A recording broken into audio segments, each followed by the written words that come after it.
in the next 2 or 3 minutes here, just as we wait for these next couple people to trickle in, thought it might be useful for us to just kind of go over why social media is important. Probably a lot of the people here are using it personally. Maybe some of you have it for your businesses already. Maybe you're thinking about it. Maybe it's something that you're kind of debating about juggling. Is it really worth it?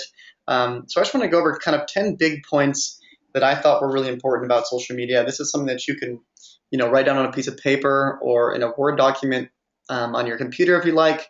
If you want, you can just listen to it. It's not super crucial information, just kind of some kind of broader reasons why you should be thinking about social media in your overall marketing strategy for your business.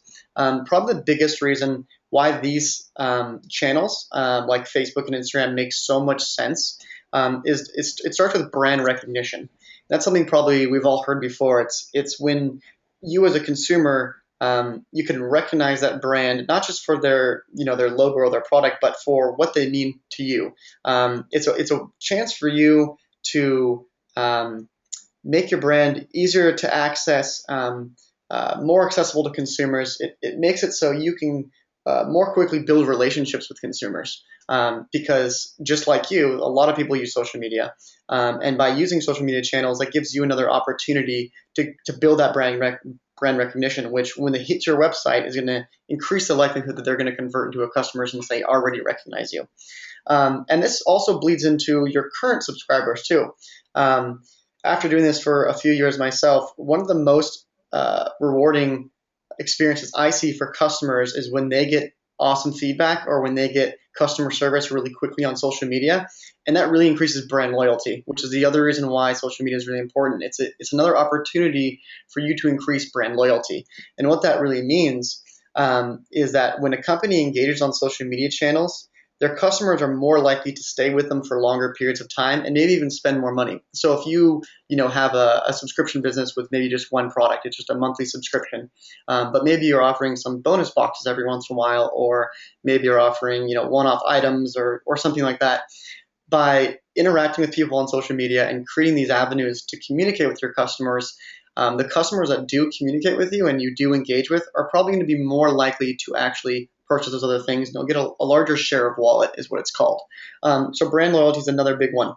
The third great thing about social media is just the fact that you're going to be out there more. You have more opportunities to convert customers. Having a Facebook page, having a Pinterest, having an Instagram, a Twitter, a YouTube. I mean, as you all probably know, it's exhausting how many social media channels there are. But ultimately, they're all really important for that core reason. You get more opportunities to find customers and more opportunities to convert customers, which is I think the main reason we're having this webinar today is let's figure out how we can convert as many people as possible.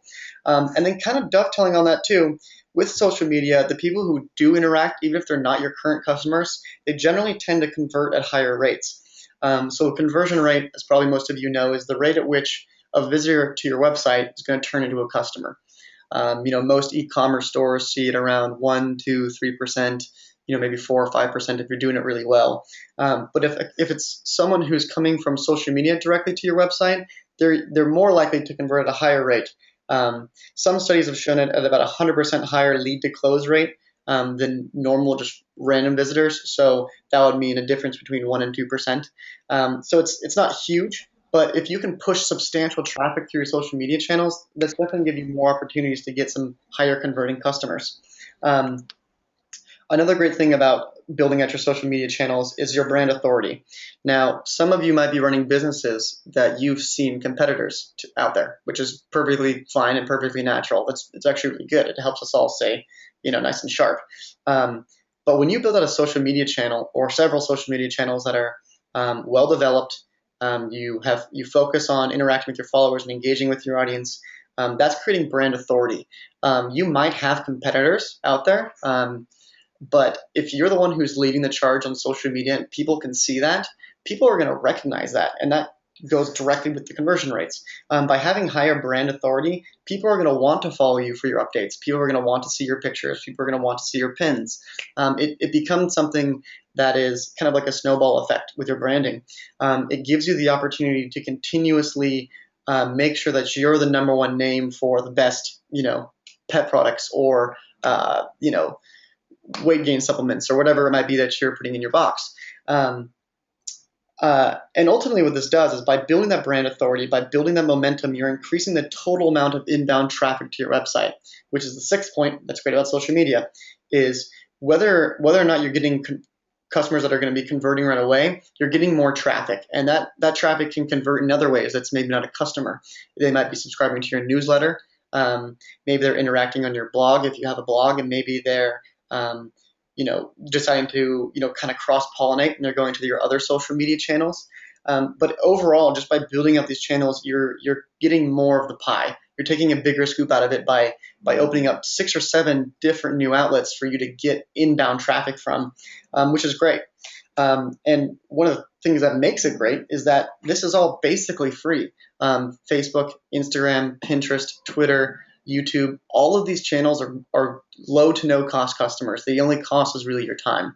And what that really means for your business, which is, I think, my favorite thing to hear, is decreased marketing costs. A couple of you have asked questions already. I'm doing all these different things myself, don't have a lot of marketing budget. What's your suggestion? It really starts with building out your social media channels. These channels are basically free. You can spend just a couple hours of effort on them each week, and be able to establish that brand authority, to establish that brand loyalty. And ultimately that means, you're only devoting your time basically to converting customers, which is, when you look at a cash planning sheet and you're looking at cost of customer acquisition, it's not strange to see customer acquisition costs around $20, $30. With social media, that's basically at $0, unless you factor in your time. Which, like I said, is one of the great things about social media. I think that's the most important reason everybody should be thinking about this. Some other kind of more on the outskirts benefits of working in social media, you get better search engine rankings. Search engines do pay attention to social media channels. It's not like you can necessarily link build on your Facebook. You can't continuously post and somehow get a higher Google rank necessarily. But social media is an important part of Google. Being they'll link directly to your Facebook page. If your domain isn't really well established, your Facebook page might be the first thing that shows up. So think about if you didn't have that Facebook page. There might be other things on top of your actual website in the Google or Bing search, and that's not what you want. You want your Facebook or your website or whatever it is, your Instagram, at the very top, because when people search you, you want them to click on you, not on somebody else or not on a competitor. And then just a couple more. Just generally, it's a richer customer experience. If you've been doing your business now for a couple months, maybe even more than that, you've probably started to recognize names. You've probably started to recognize certain questions. You're probably getting really good at answering questions really quickly. And what that means on the other side of the field, not you as a business owner, but for the customer, it's just a better experience. To be able to go to a social media page for a business, ask a question, have them say, "Oh, hey Jesse, good to hear from you again. Here's your answer."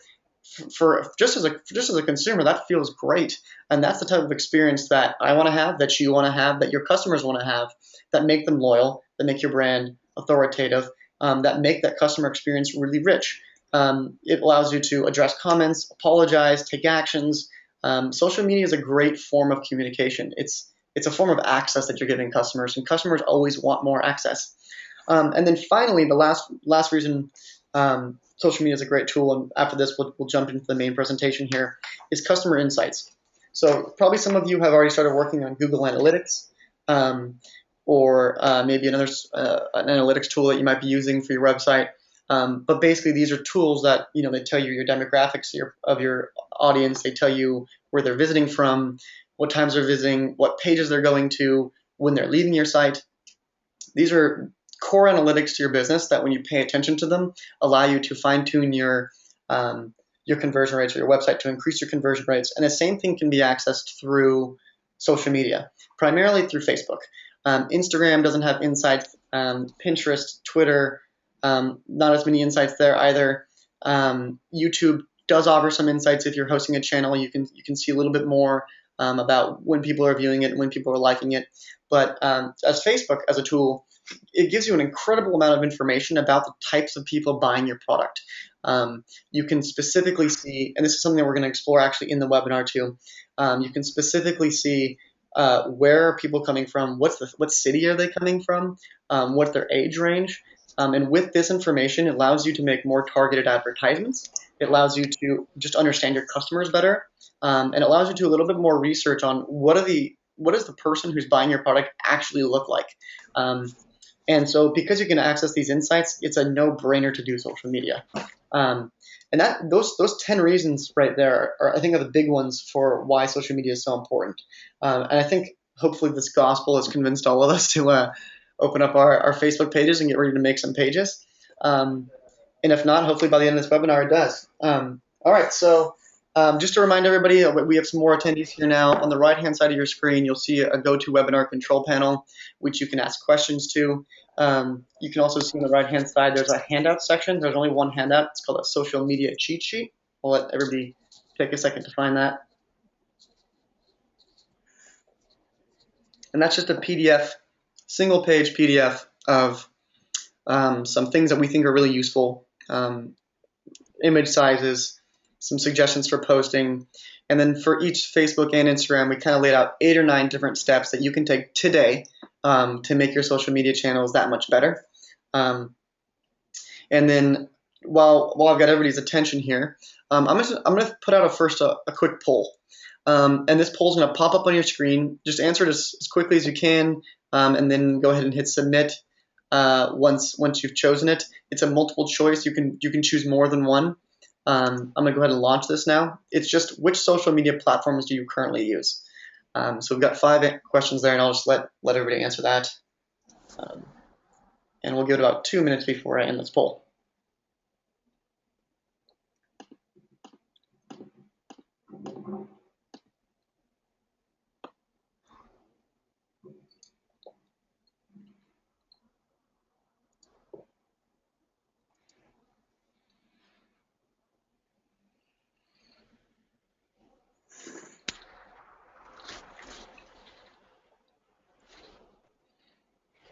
Alrighty, we're about at 95% voted here. Give it a couple more seconds. If you haven't voted, go ahead and click submit. Almost 100%. It's creeping up. There we go. Don't mean to rush you guys.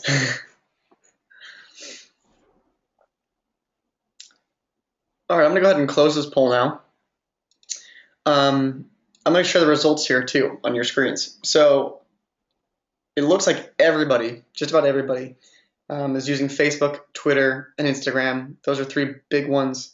It looks like Facebook is a primary one, which is great. You guys are all doing it right. Let me just tell you that right now. You're a huge leap ahead of a lot of people. Just having a Facebook page set up is extremely useful. It's a little concerning because the first part of this webinar was about setting up a Facebook page, and it looks like all of you guys are already using Facebook. So we'll just go through this really briefly, just in case you are using this personally, but maybe not for your business. Okay, I'm gonna go ahead and hide these results now. So as you can see on my screen, this is where we can create a page at. I'm gonna just go through this really quickly, just in case you haven't done it yet. In order to get here, when you're normally logged into your Facebook page, on the left-hand margin of your Facebook, you can go to create a page. In this case, I suggest using it as a brand or product, not necessarily a local business or place or a company, organization, or institution. Here you can choose the type of brand or product that you're going with. I think I've always chosen a website. Maybe it depends a little bit. And then you can put in your product name. Let's just put here Cratejoy. And then once you get started, let me just use another one. Webinar test. It's a pretty streamlined process, so if you haven't made this for your page yet, it only takes 5 minutes. Make a note of it to finish it up today. You put in a quick about in. You can put your website, which can be your Cratejoy website or your direct domain, and then from there you just add a profile picture, and then your page will be set up. What it will look like. Let's just skip all of this stuff. Go ahead and skip. It'll look like this the first time around. Not the most beautiful thing in the world, but that's okay. This gives you some time to clean everything up. You can add a brief description here, a cover photo. All of the dimensions of these photos are all in that cheat sheet. That's the PDF in the handout. So if you're wondering, oh, how big should my cover photo be or my profile picture, just download that cheat sheet and you can use it there. But that's all there is to creating a Facebook page. A couple things I wanted to look at with this Facebook page. Specifically, that if maybe you've been using Facebook but you haven't done these things yet, there's two big ones. The first one is here called Create a Call to Action, which is a new feature to Facebook. So if you set up your page a long time ago and you haven't really looked at it in a while, make the point to go look at it today. And you can create the specific call to action where you can send people to your website. What a call to action is just a a call to your customers, the visitors, to actually perform some specific action, which would be, in this case, go to your website. So maybe once you've got your Facebook page looking great, it looks a little bit more like this. And this is Cratejoy's. So we've got the cover photo. You can see we've got posts coming in. You start to get some nice analytics. You can see how many people were reached. You can see your customers starting to reply, and you can answer them. The other thing I wanted to show you here, you can see the Cratejoy call to action, which is sign up. The other thing I want to show you is the publishing tools. So a lot of you have already asked questions that say, I'm the only one doing this. What should I be doing? How can I focus my attention on this? What I like to do is I go up to the publishing tools for my own business, and I will go to scheduled posts. And here you can create scheduled posts, which is like a link or a photo or a video or whatever it is. If you're one of those people who are running your business basically entirely on your own, first of all, kudos to you. It's extremely difficult. But second of all, save yourself time on Facebook with this tool. You can immediately start scheduling posts. Maybe one day out of the week, you take an hour to sit down and make 6 or 7 different posts for each day. A total of maybe 12 or 14 posts. And then you can schedule them for different times, and then you can just forget about posting on Facebook. So if you've been sitting on Facebook a lot and just been kind of like struggling with making posts or kind of being annoyed that you have to go back to your Facebook every couple hours, just use this tool. Close your Cratejoy or close your Facebook tab and just forget about it. Maybe go in there, at the end of each day to see if anybody posted on your wall, any customers are looking for help. But with this tool, you can save a lot of time. So for anybody that's asked that question, this is a great tool for you. Another awesome thing about Facebook, which I want to show you just in case you haven't seen it yet, are the Insights tab. Now the Insights are what we were talking about before, which are like Google Analytics. These Insights show you statistical information about the people who are visiting your page, liking your page, and interacting with your posts. You can see directly how many people are going organic versus paid. So if you've tried paid advertisements, you can see what the ratio was. Which we'll talk a little bit about paid Facebook ads. That could be a webinar on its own, so we're just going to glance over it really quick. But just make a point basically to go through your insights and look at what's telling you. When you think of what's important on these pages, it comes down to the interaction on your posts most of the time. What I think is when I see a successful post, it's not necessarily that it looked good to me or that I thought that was a really cool design that I just came up with, but the engagement was up, the reach was up because people were engaged, people were sharing it, people were commenting on it, people were liking it. Those are the types of posts you want to post more of. So maybe take a moment in the next couple of days here to look at your insights, look at what posts have been working. Are they direct links to your website? Are they pictures that you've made? Are they articles that you've shared? Those are the things that can really jump out at you. Just to kind of show you how that works. So this is my subscription business. It's called Prosperly. And when I look at the insights, what I've really gleaned from the last couple of months here is you can see directly right here in the center of the page. I don't know how clear this is on your screens. You can see my 5 most recent posts. There's one of these that is just crazy high. All of them are like 54, 14, 914, 39, 33. So immediately I look at this, I look at the engagement. The engagement's way up. I've got 95 clicks on it, over 30 likes, comments, and or shares. And let me just see what this was.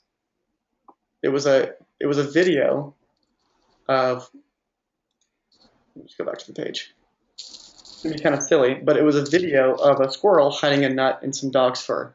So you might ask yourself, why are you showing us this? Is this really useful? Yes, it is. What I always tell business owners who ask me about this, what should I be posting on Facebook?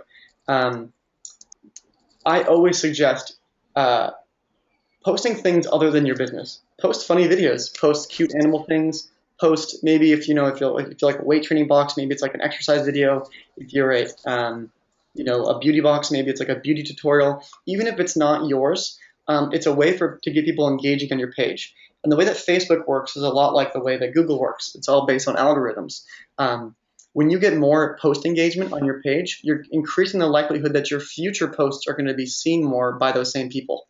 So you want to get people engaging at all times. So what I like to do is kind of mix in these types of posts throughout the week, just to get people tagging each other, to get people talking about it. People are going to see this video and kind of be like, oh, what's Prosperly? That's a weird name.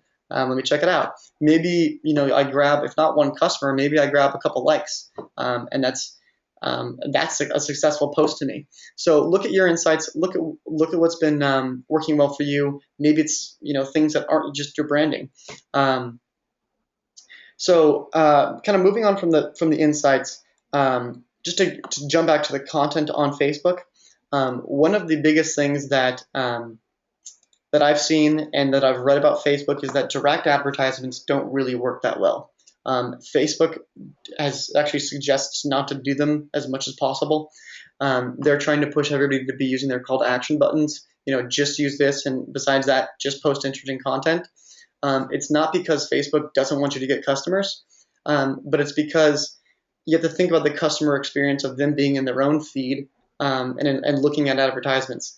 Advertisements, by and large, just do not get as much traction as things that aren't direct advertisements. So there's a couple ways around this. If you still want to be pushing traffic to your website without posting direct ads, what I suggest doing is either developing unique content on your website, which can be in the form of blog posts or videos or something like that, or developing unique content on something else, like your social media channels, or like YouTube, Instagram, or something like that. Because when you post those things, they're not direct advertisements, but you're encouraging your followers to kind of cross-pollinate on social media. Maybe you make this really cool video about this specific type of beauty makeup you have in your box. It doesn't have to be a super high-end video, just a nice video of you explaining about the product and kind of using it or something. You post on your Facebook wall. Maybe that gets more post engagement, more likes, more comments, more shares than any of your last 5 posts. And people are now going to your YouTube channel. Maybe they're subscribing to that. Maybe they're watching the video, looking at it for 3 or 4 minutes, and they're like, hey, this is actually kind of a cool subscription box. Maybe I should check it out. Try doing some of those things. If you've been thinking about a blog, you can do a blog. Right now, Cratejoy doesn't support a specific blogging platform on the website, but there's a super easy way around that. That you can create something that's called a subdomain. Something like blog.yourwebsite.com, and then you can use WordPress to create a blog. This is something that I've done for my business. It took me about a half a day to set up. But if you're thinking like, well, I'm going to be posting more on my Facebook, but I don't want to be posting advertisements, maybe take a minute to think about getting a blog. It's basically free. WordPress is free. You can get a pretty nice little template that you can just hit upload, and it makes your website for you for about $15. Which is something that we might cover in a future webinar, and even at subscriptionschool.com, I think we do have some articles about that. So kind of the moral of the story is post videos, post inspirational content, kind of marry these ideas with your branding. Maybe if you see some really cool memes or videos, try to make videos or memes that are similar to that, and then you incorporate your branding into it. Those are some kind of just general rules about the content on Facebook that works. So what I'm going to do now, since I don't want to jump too much more into the basics of Facebook, I want to just touch on 2 other things. One of them is boosting posts. And so what you can do with Facebook is boost posts and create ads. This is something that some of you might be wondering about. If you want to be doing this on Facebook, this will cost you money. But it is ultimately a pretty cool tool. I haven't been super successful with it personally, but then again, I haven't really spent a lot of time with it or a lot of money on it, because I'm a fan of not spending money on on ads. So I'll show you an example back to my Facebook page here. What you can see. Oh no, this isn't working here. Let me use Facebook back as myself. We'll go back down here to Prosperly. You can see here too in your Facebook, will show your ads in the right hand panel. So you can see here the boost post option is just directly into your posts. I'm going to scroll down to one that I boosted a post for.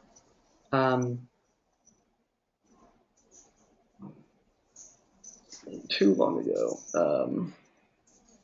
Okay, so this is one that I boosted a post for. This one with a stamp. This guy's stamp in his hands. And what this was an article that I wrote on the blog. And as you can see here, this isn't a direct ad. I wasn't selling anything specifically. I wasn't saying, sign up for August Box or something like that. This was just an article basically about what we do at my business, the people that we work with, what makes it so cool in my opinion, some things that we do locally. So it was a very soft advertisement in the sense that it wasn't asking anybody to really do anything besides click. If you're interested in this thing, click it. That's all I'm asking you to do. When people came to the website, this is the blog right here. When people came to it, they were hit with a pop-up. So I was trying to get their email in. And then from there, if they were interested about the story and they read about it, they're like, wow, this is a really cool business. I'd love to learn more about it. Maybe I'd even like to buy the product. I'm already the one creating the product. And there's an ad up here at the top where people can get a special offer here.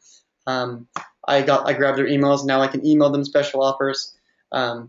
So with this, I boosted this post. And what I thought was really interesting about this example here is that you can see here my organic reach, which is non-paid reach, was actually more than my paid reach.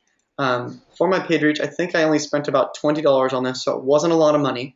But I was really surprised because I was like, wow, this is actually really true. If you can post compelling content on your Facebook without it being directly an advertisement, you can get more traction on a post like this than by paying for it.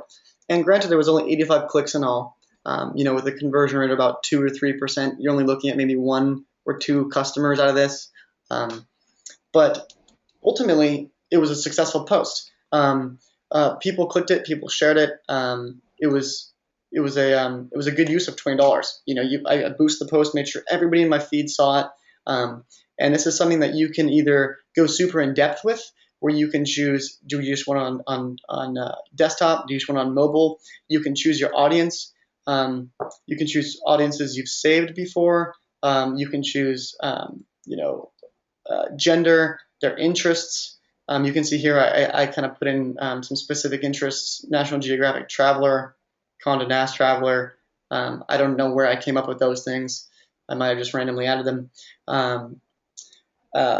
But you can see by boosting a post or creating an ad, it does allow you some really cool flexibility. It definitely will get you traction. The nice thing about Facebook is their estimated people reach is actually pretty accurate. You're probably going to get that total amount. And that's just something I want to touch on really quickly. So if you've been thinking about boosting a post, I would suggest trying to come up with a unique post that's not an ad and then boosting that, because you'll probably see a greater result from that. So what I'm going to do is I'm just going to take a moment here just to look at some of the questions that we've had. And if anybody has anything more about Facebook specifically, now's the time to ask. We're going to jump into Instagram after this. We'll go from there. So we'll just wait for until about 12:10. I'm gonna start answering your questions. So feel free to ask away, get a glass of water, or something like that, and we'll be right back.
I'm just going to answer a couple more of these questions here before we jump back in.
Okay. I'm going to stop on the questions now, about halfway through the list. So if your question wasn't answered, I'll answer it at the end of the webinar. Um, uh, or if Tolu, if you feel like you want to go through and answer any of them too, feel free to. So we're going to make a quick transition now from Facebook to Instagram. As we saw here, I think about 70% of you. 70% of you are using Instagram already. A lot of your questions, I'm just going through them again right now. It looks like a lot of them are asking like, what are the best strategies, or where can I do giveaways, or how can I be making sure that I'm growing my Instagram without just posting ads or something like that. Let me see if there's any other here about Instagram specifically.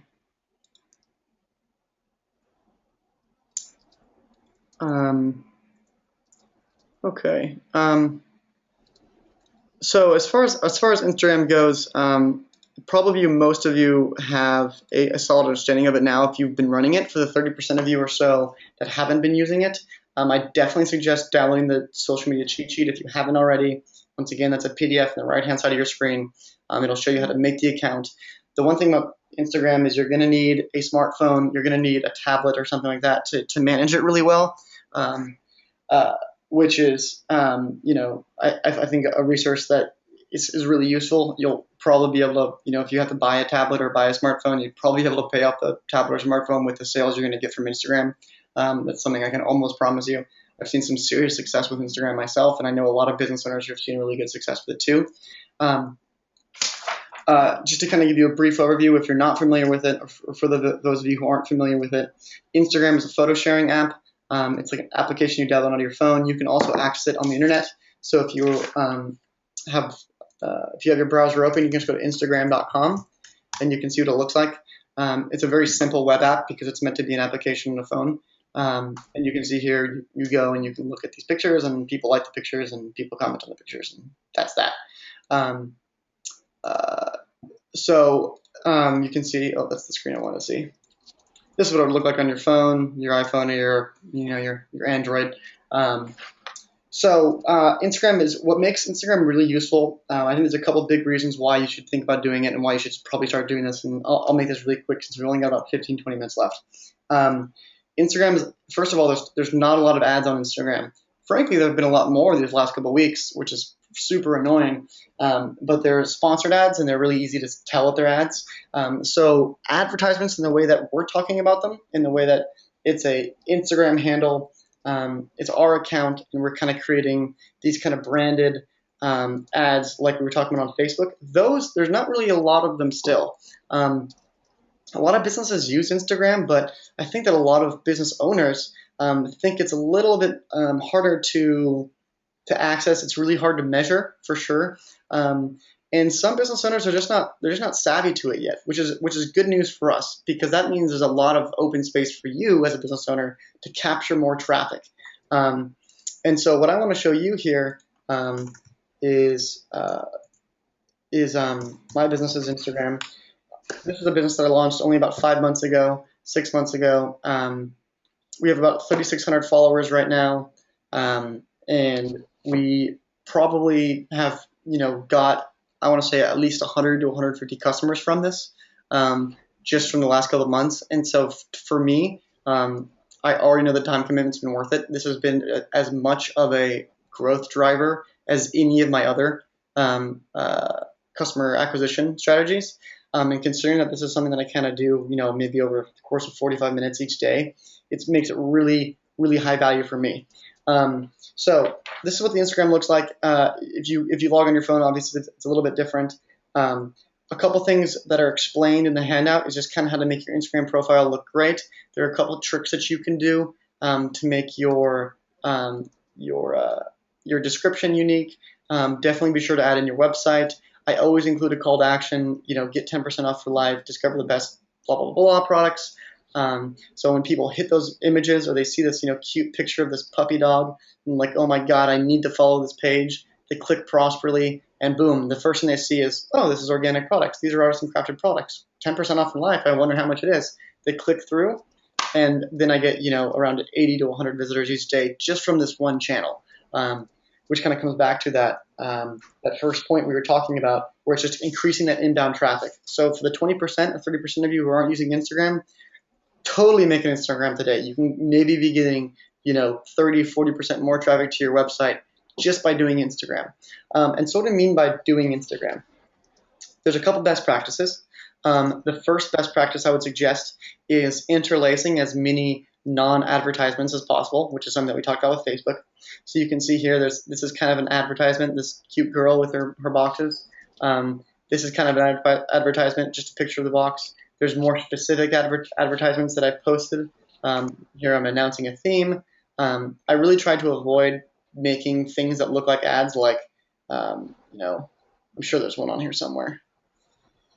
That say like, sign up today, 15% off, get these items, da da da. I try to avoid those types of things, and instead I make more creative ads. So there are advertisements that look more like it's a sneak peek and just one of the items that are coming up, or it's a picture of someone taking a picture, or it's announcement of a theme, or it's me reposting someone else's photo. I'm like, oh wow, get this awesome photo from Boxometry.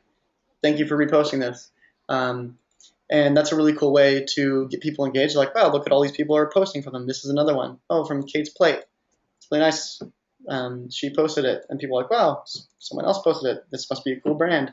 Some of my highest performing posts on Instagram have nothing to do with the subscription service, like this cute hedgehog in a cup. This is literally stuff that it seems like, why would I post this? It's just another way of getting engagement on your posts. You want to get as many followers as you can. You want to get as many likes as you can, mainly because it increases your total exposure. And the more people you have following you, the more opportunities you have to convert those people into customers in the future.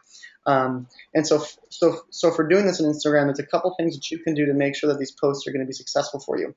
The first one is I would say don't be afraid of reposting people's pictures. That's totally acceptable on Instagram. The one thing that you should be doing is putting the hashtag repost. And so you can see this hashtag here, repost. Um, and then I always tag the people that we post it from. That's a great way of getting big Instagrams to notice you, getting people to like you because you repost their photo. It doesn't have to be the most amazing photo in the world. It doesn't have to be a huge Instagram. Just posting photos that you find by searching on Instagram through hashtags or on users' profiles. It's just a cool way to create some engagement with some other person. So first off, choose great photos. Number one thing, choose the most beautiful photos you can. Avoid poor looking photos. The second thing is make nice descriptions for it. Maybe it's just one little word here. Have a beautiful weekend. Smiley face, heart, sunflower. And the third thing is using hashtags. So a hashtag is like the pound sign on a telephone, and you write a word after it. What makes Instagram really cool, and here's one of the biggest reasons why you should be using Instagram, is that as an Instagram user, you're able to search via a hashtag. So, for example, let's say I'm a subscription box owner, like all 50 of you are. I want to go find people who like subscription boxes. Well, how can I find people who like subscription boxes on Instagram? Using the hashtag subscription box, I can click this.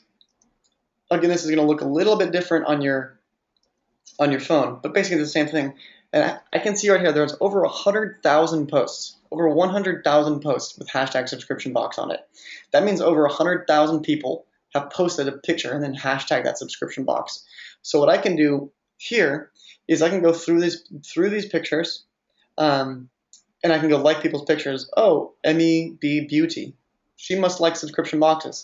I'm going to like this picture, maybe leave a comment. Great shot. Now this person, who I know subscribes to subscription boxes because she just posted a picture of her Birchbox, I've commented, I've liked her picture, maybe I want to follow her. I can go ahead and hit follow. And this is where you're going to start to find customers on Instagram, is by using hashtags like subscription box, subscription boxes, beauty box, snack box, muscle box, maybe pet box. People use every single type of hashtag under the sun, and they're basically forms of targeting. You can target these hashtags and like all of these photos. You can comment on the photos. You can follow these people. It's really cool. If as a business owner, what you can do is you can go ahead and go to your profile, and when you're posting pictures about yourself, go ahead and hashtag your name. Here's hashtag Prosperly. We've got over 600 posts now with this hashtag. For people using this hashtag here, and this creates exposure too. People click that hashtag, they explore, they go through the photos. It's a great way to find new people, interact with users, and ultimately get more customers. So the use of hashtags is incredibly powerful with Instagram. So if you're using Instagram and you're not doing that, definitely start using hashtags to like photos. Now, I do want to warn people on one thing.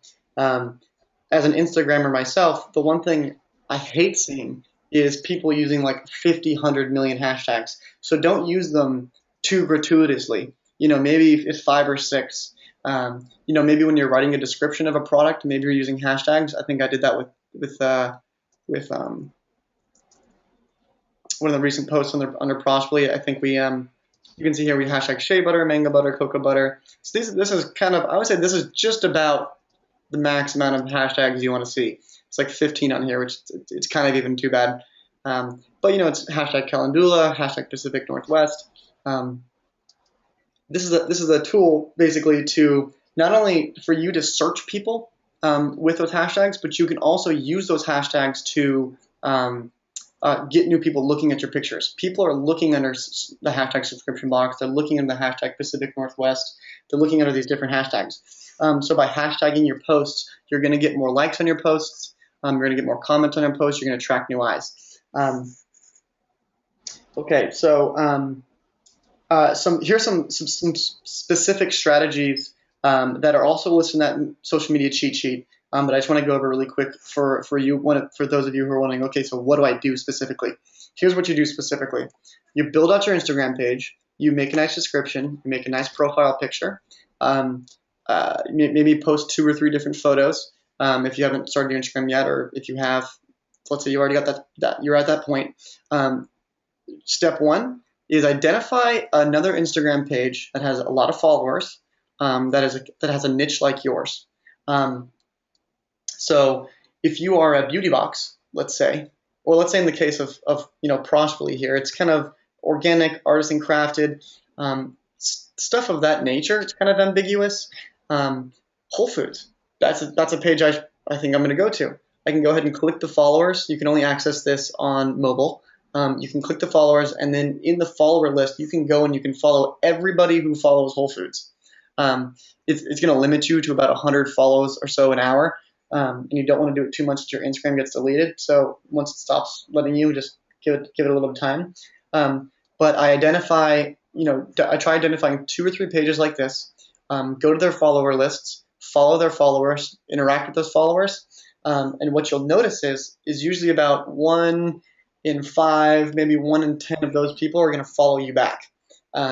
It's a reciprocal relationship on Instagram. When someone follows you, you follow them back. Or when someone likes your picture, maybe you go and you like some of their pictures, which is awesome for a brand like yours. Identify a page, start following their followers, and start liking those followers' photos. So I would say maybe do that for 2 or 3 different pages. So now you've got an Instagram, you've got a description, you've got a profile photo. Maybe you're following a couple thousand people at this point. You've only got a couple hundred followers. That's okay. Keep posting pictures. Keep using hashtags. And using them for search and liking the photos on those hashtags. I would say as far as liking best practices, the best practices around the action of liking, you're going to be limited to likes too. I think it's also about 100 an hour.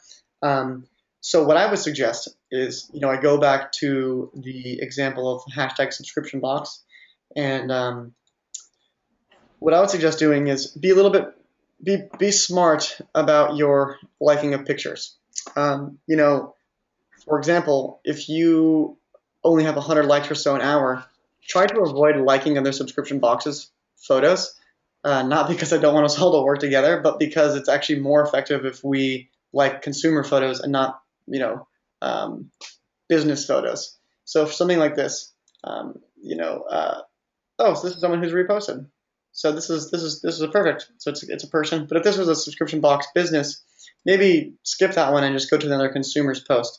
Not because that's not a cool picture, and not because you shouldn't like it, but just because you're limited. You're limited to the amount of likes that you can give. So as far as a best practice goes, don't just like every single post you see. Try to be specific about the types of posts you're liking, and the types of people who are posting those posts. As far as another Instagram strategy goes, just in these last couple minutes here, something I suggest that you do too, is you might wonder, okay, so you've been around for 5 months or something like that. How did you get 3,600 followers? How are you only following 1,300 people and have 3,500? 2 things. First off, I downloaded an app for my phone. It's called Follow Hero or something like that. It's in the App Store.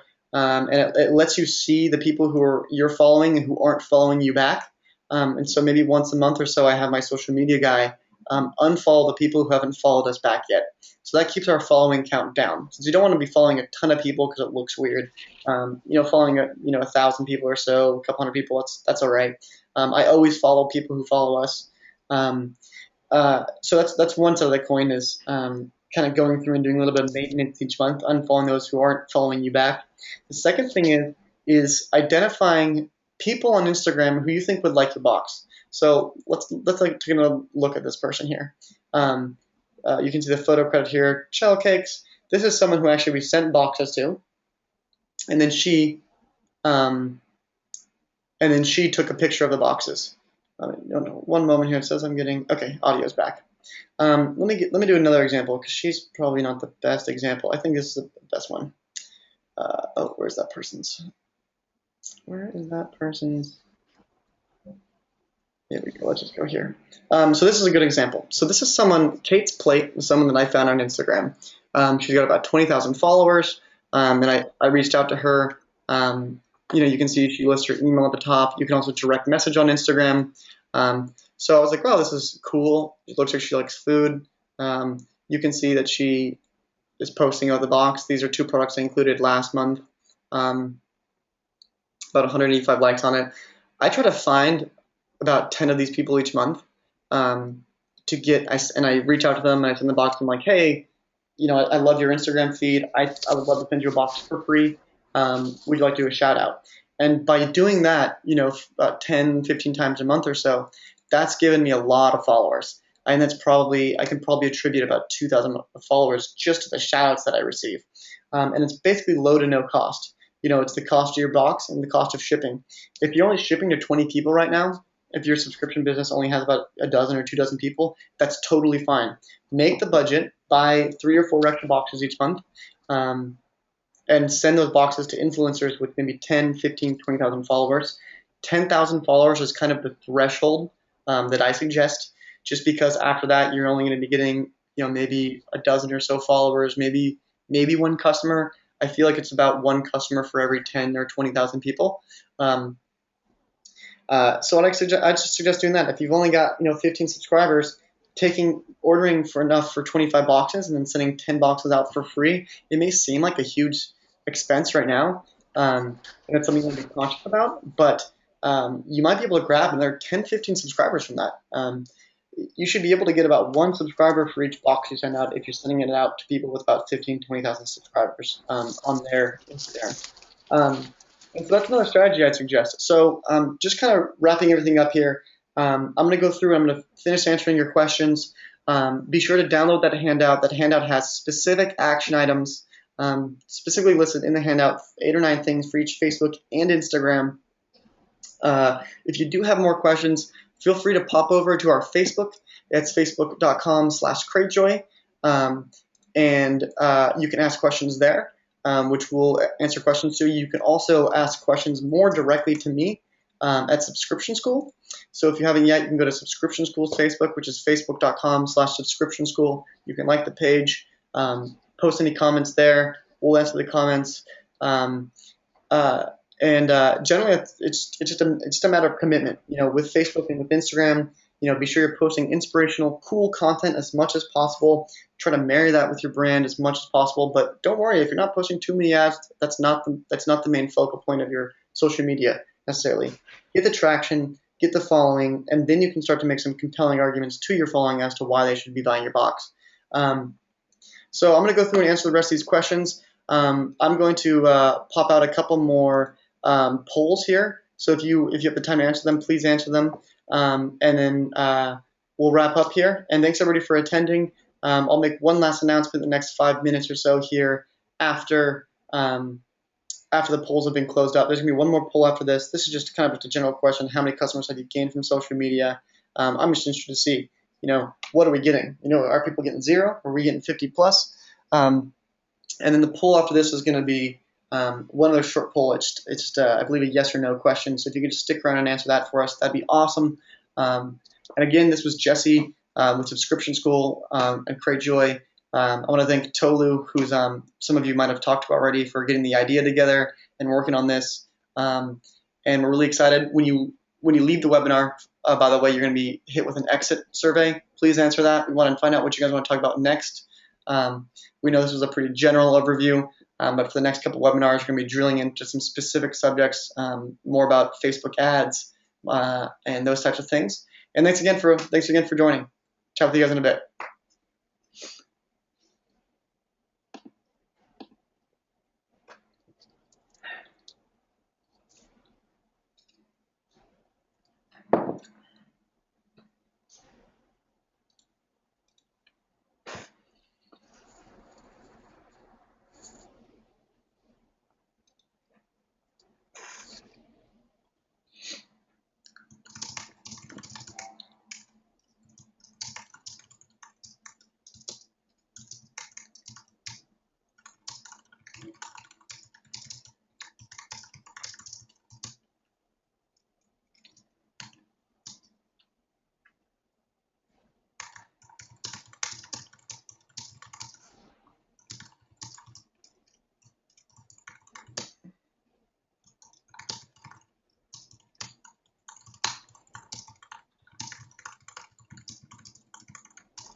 All right, thanks everybody for voting in that. I'm going to close that poll, and I'm going to ask another poll. It's going to be the what's the single greatest challenge about social media for you?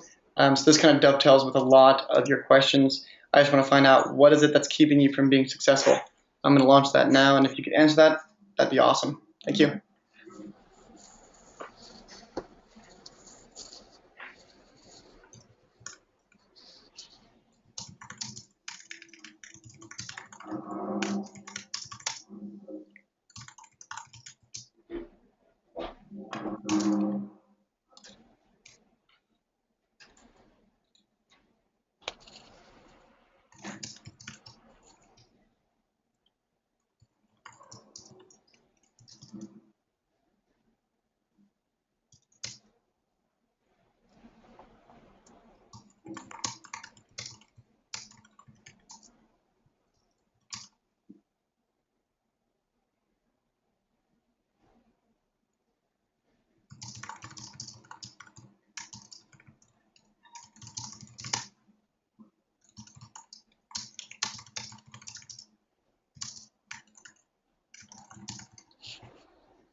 If you're waiting for your question to be answered, I'm got a couple more left, and I'm working my way down the list here. So it'll just be a couple more minutes. Thanks for holding tight.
So for those of you who are still here, someone asked a question. Joshua asked a question about how do you track conversions from Instagram? And I just want to say this out loud, just in case people don't see the answer, because this is a really good question. Um, uh, So you can do this a couple different ways. Currently, the way I do it is I don't do it, which is not smart. I can see the amount of mobile traffic I'm getting, and I know that most of that mobile traffic is coming from Instagram, but I'm basically still guessing. What you can do is use like a bit.ly tiny URL. Then you can see that in Google Analytics. And that will tell you how much traffic is coming directly from Instagram. As far as tracking conversions on that, you'll still need to set up a goal and a conversion tracker in Google Analytics. So you'll take that bit.ly URL and you'll use that in your goal performance section. So you'll have them like when you set up the goal, the step one of the goal will have to be they entered at this URL, which is like tiny URL / my box. So that's the way to do it. That's one way to do it. But generally, you can if you're using Google Analytics, you should still be able to see the amount of traffic you're getting from mobile, and you might be able to kind of tease it out from there. But otherwise, I would suggest using like a tiny URL or something else that you can set a goal around in Google Analytics.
Oh, one other thing. It looks like a couple of people asked this question. The social media app that I use to keep track of followers is called Follow Hero, I believe. Let me just pull open my phone and make sure that's the one. It's available in the App Store. It's actually called Instrack. So I'm gonna put it here. It's INSTRACK. So it's called Instrack. There is one called Follow Hero and Like Hero, but I use Instrack mainly. It actually will populate a little dashboard of your current Instagram followers and following, the people who have blocked you, how many you've gained in the last day, how many you've lost. And so that's a great tool. Instrack, I'll say it one more time, INSTRACK, Instrack, kind of like Instatrack.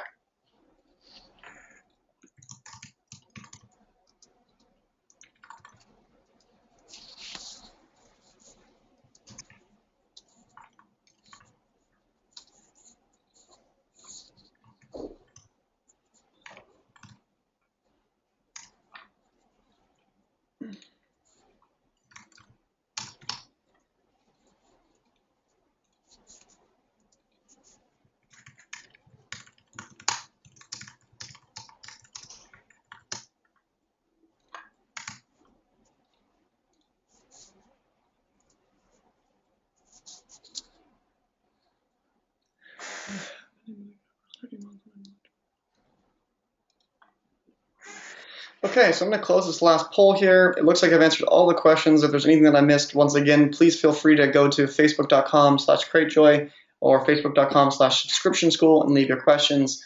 If you have any other questions you want to direct towards us, you can also email us at support for Cratejoy. Otherwise, good luck with all the stuff you've been working on. Thanks for attending again. I love the feedback here. It looks like most people are working on creative work and knowing what to post. Um, just as a brief overview of that, really quick. Just what you see from my feed here. Feel free to post other people's things, and just anything that's cool and inspirational. Cute little spiders. Maybe it's a picture from one of your merchants. Just get creative with it. Follow a page that you like, that you think is posting cool stuff, and repost their stuff. Give them credit, or emulate your posts around them. Other than that, I think it's just a matter of kind of getting used to it. You do it a little bit every single day, and it'll slowly come to you. Okay, once again, thanks again. We're gonna make this recording available at Cratejoy, so if you do want to listen to it again, you'll be able to download it. You'll be able to see the questions, see the polls, and see the screencast. And thanks again for coming. We'll let you know about the next webinar.